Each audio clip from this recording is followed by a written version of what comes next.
I am Arshija, Assistant Professor of CSE Department, Savitha School of Engineering. Today I am going to give lecture on security in DBMS. Why security? The main objective of security is to protect the data from the malicious attempts. There are various levels of security.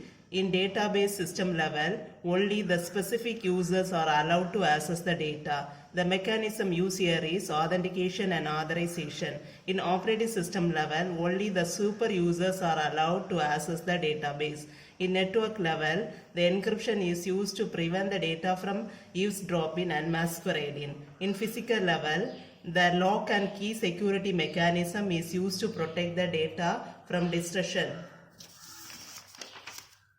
There are various types of threats. The first one is the accidental loss. The data can be lost due to human errors, software or hardware failures.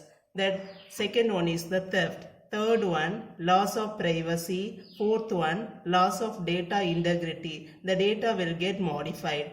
The fifth one is the loss of availability. The data will be removed due to viruses or worms.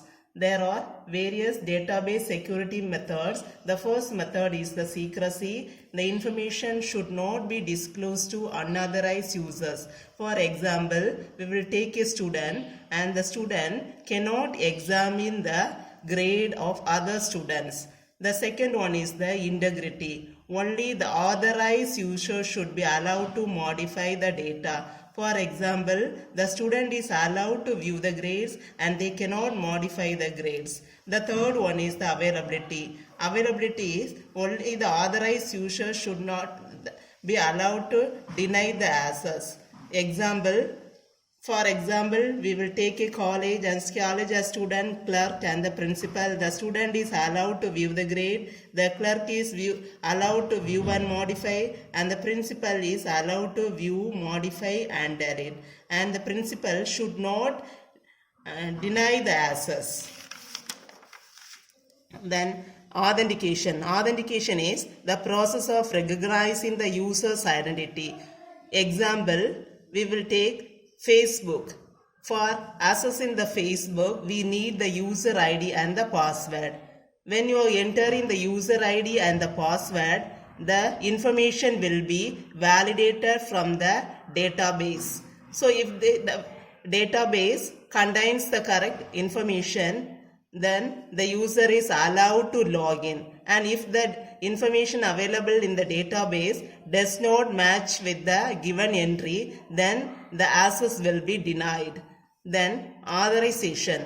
Authorization is given permission to do something. For example, we will take a company database. In company, many users will be there, clerk, employee and manager, and the clerk will be able to view the salary and the attendance of an employee, and the employee is allowed to check his salary, and the manager can check the salary of employee, can check the attendance, as well as he can transfer the money to the account. So these are the permissions given to the manager.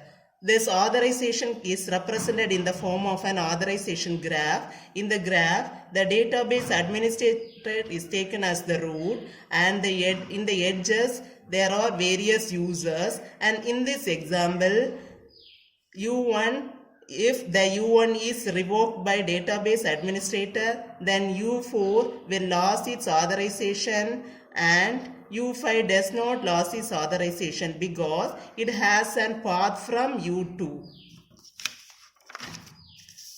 Then view. View is similar to authorization.